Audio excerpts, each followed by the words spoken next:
Hello students, welcome to my YouTube channel H Kalam Tutorial. আমার চ্যানেলে যারা নতুন তারা অবশ্যই আমার চ্যানেলটিকে সাবস্ক্রাইব করো এবং সাবস্ক্রাইবের পাশে যে বেল আইকন আছে সেটিকে ক্লিক করো।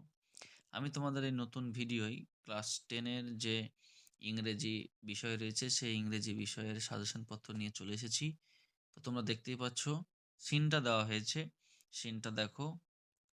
সেখান থেকে প্রশ্ন দেওয়া হবে। One day there was a grand win for kite flying. মনে পড়ছে কোন গল্পটা? হ্যাঁ, তাহলে একটা গল্পটা একটু ভালোভাবে দেখে নেবে। এই গল্প থেকেই তোমাদের এবছর খুবই চান্স রয়েছে আসার। এখান থেকে যে প্রশ্নগুলো দেওয়া আছে দেখো, write the correct alternative to complete the following sentences. ৫ খানা কোয়েশ্চেন আছে ১ নম্বর করে। দেখো এখানে তোমার ৪ খানা করে অপশন রয়েছে, তোমাদেরকে সঠিক উত্তরটি বেছে নিতে হবে। প্রথম কোয়েশ্চেন দেখো, the big hole on the kite was made by Flippa, Claude, Dick, Mimi. ঠিক আছে? এরকম করে দেখো ৫ খানা কোয়েশ্চেন রয়েছে। তোমাদের ৪ খানা করে উত্তর, তোমরা সঠিকটা বেছে নিয়ে করবে। বি নম্বর কোয়েশ্চেন দেখো, বলছে complete the following sentences with information from the text. তোমাদের শূন্যস্থান পূরণ রয়েছে ওই টেক্সট থেকেই। সেগুলো তোমাদের ওই তথ্য টেক্সট থেকে নিতে হবে, দিয়ে পূরণ করতে হবে। ৩ খানা রয়েছে ১ নম্বর করে। প্রথমটা দেখো বলছে the grand win was favourable for. আমাদের সঠিক উত্তরটা খুঁজে নিয়ে লিখতে হবে। ৩ খানা রয়েছে ১ নম্বর করে, ৩ নম্বর। তারপর দেখো সি এর দাগে আনসার দ্য ফলোইং কোয়েশ্চেন্স, ২ নম্বর রয়েছে ২ খানা। I am not sure how it happen, who is the speaker, what was the speaker not sure of. আচ্ছা, এখানে স্পিকার কে এবং স্পিকার তোমার কিসে শিওর নয় সেটা লিখতে হবে। ২ নম্বর করে রয়েছে। তারপর ২ এর দাগে বলছে we took the first thing that came handy, what is the thing refer to here. এখানে কোন জিনিসের কথা বলা হয়েছে? হোয়াই ওয়াজ ইট রিকোয়ার্ড, এটা কেন প্রয়োজন। ২ নম্বর কোয়েশ্চেন হলো। দেখো এবার দেখো, read the poem and answer the questions given below. এখানে যে কবিতাটা দেওয়া আছে সেই কবিতাটা তোমাদেরকে ভালোভাবে পড়তে হবে এবং নিচে দেওয়া প্রশ্নের সঠিক উত্তর দিতে হবে। Give but his horns the slightest touch. দেখো রয়েছে কবিতাটা এবং কবিতা থেকে প্রশ্ন রয়েছে ৪ খানা ১ নম্বর করে। ৪ খানা করে অপশন রয়েছে, তোমাদের সঠিকটা বেছে নিয়ে লিখতে হবে।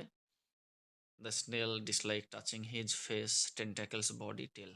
হ্যাঁ, নেক্সট দেখো, বি দাগের প্রশ্নে answer the following questions. ২ number করে রয়েছে ২ খানা কোয়েশ্চেন। প্রথম নম্বর কোয়েশ্চেন হচ্ছে what makes the snail displease. ২ number হচ্ছে how is the life of the snail.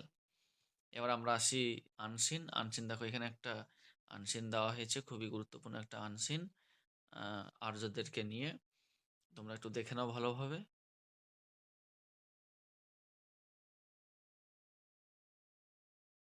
দেখো এবার আনসিন থেকে ৩ খানা কোয়েশ্চেন রয়েছে ১ নম্বর করে।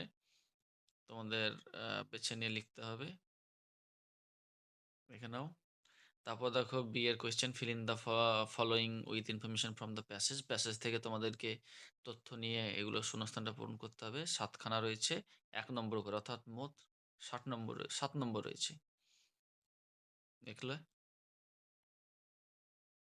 তারপরে সি এর দাগে দেখো, write T for true statements and F for false, give supporting word. এখানে ওয়ার্ল্ড হয়ে গেছে, ওটা ওয়ার্ড হবে। Phrase or statement support your answer. আচ্ছা, ৩ খানা রয়েছে তোমাদের, ২ নম্বর করে আছে। ঠিক ভুল লিখতে হবে এবং কোন বাক্য দেখে তুমি বুঝতে পারলে ঠিক না ভুল সেই বাক্যটাকে তোমাদেরকে সাপোর্টিং সেন্টেন্সের ঘরে লিখতে হবে। ঠিক আছে? তারপর দেখো বলছে find out the meaning of the word from the passage. Passage থেকে এই ২ খানা শব্দের মানে খুঁজে নিয়ে লিখতে হবে। ২ নম্বর করে, ৪ নম্বর রয়েছে। দেখো প্রথম কোয়েশ্চেন বলছে a system run by the male head of the family, এটা একটা। আর ইন্ট্রুডার ২ নম্বর, এটা দেখে নেবে। গ্রামার দেখো বলছে write the correct alternative to fill in the blanks.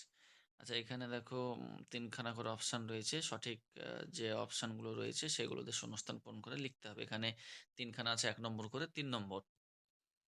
৫ এর এ দেখো, fill in the blanks with appropriate article and preposition. ৩ খানা রয়েছে, ৩ নম্বর। আর্টিকেল প্রিপোজিশন দিয়ে, খুবই গুরুত্বপূর্ণ আর্টিকেল প্রিপোজিশনের এই পার্টটা। তারপর দেখো ৫ এর বিতে ডু অ্যাজ ডাইরেক্টেড এ আছে ৩ খানা কোয়েশ্চেন তোমাদের করতে হবে ২ নম্বর করে। প্রথমটা দিয়েছে দেখো চেঞ্জ দ্য ভয়েস। তারপর আছে দেখো join into a simple sentence. তারপরে হচ্ছে চেঞ্জ ইনটু কম্পারেটিভ ডিগ্রি। আচ্ছা, এগুলো করবে।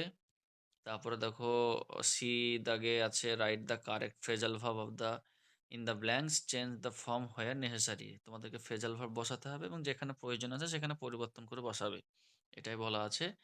তোমার ৪ খানা আছে ২ নম্বর। নাম্বার সিস্টেমটা একটু উল্টো হয়ে গেছে। আগে ২ হতো তারপরে ৪ হতো। তো যাই হোক ৪ খানা প্রশ্ন রয়েছে ২ নম্বর করে। ৮ নম্বর।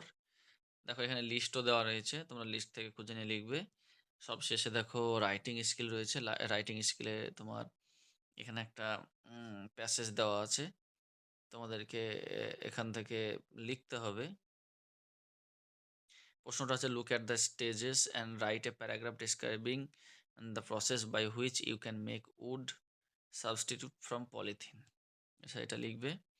৭ নম্বর দাগে বলছে suppose you are the secretary of students committee write a notice for the students requesting them not to bring mobile phones in your school else necessary steps will be taken. একটা notice লিখতে বলছে। সে নোটিশে যাতে ছাত্রছাত্রীরা mobile নিয়ে স্কুলে না আসে সেটার জন্য তাদেরকে লিখতে হবে বা যারা আসে তাদেরকে শাস্তি নেওয়া হবে তাদের। তো শাস্তি দেওয়ার ব্যাপার নিয়ে এসব নিয়ে একটা নোটিশ দেখো দেওয়া হয়েছে। লা সবার শেষে দেখো develop the following outline into story. একটা আউটলাইন থেকে একটা গল্প লিখতে হবে। এটা দেখো ১০ নম্বর রয়েছে। তোমরা এই গল্পটা জানো। Holding a piece of meat in its mouth a dog wanted to eat in quite place. It had to cross a stream it saw its own reflection. মনে পড়ছে ওই যে একটা কুকুর একটা মাংসের টুকরো নিয়ে চলে যাবে দিয়ে একটা ব্রিজে আসবে, সে নিজের ছায়া দেখবে দিয়ে ভাববে যে আর একটা কুকুর মাংস নিয়ে দাঁড়িয়ে আছে, যেমনই সে ঘেউ ঘেউ করবে তার কুকুরের মানে সেই কুকুরের মাংসর খণ্ডটাও নদীর মধ্যে পড়ে যাবে। এটা তোমরা জানো। তো এটা খুবই ইম্পর্টেন্ট রয়েছে। তাহলে তোমাদের এখানে যে কোয়েশ্চেনগুলো দেওয়া হয়েছে তোমরা এগুলো একটু ভালোভাবে দেখবে এবং ভালোভাবে পরীক্ষা দেবে এই আশা রাখি। তবুও তোমরা যারা নতুন এই চ্যানেলে তারা অবশ্যই আমার চ্যানেলটাকে সাবস্ক্রাইব করবে।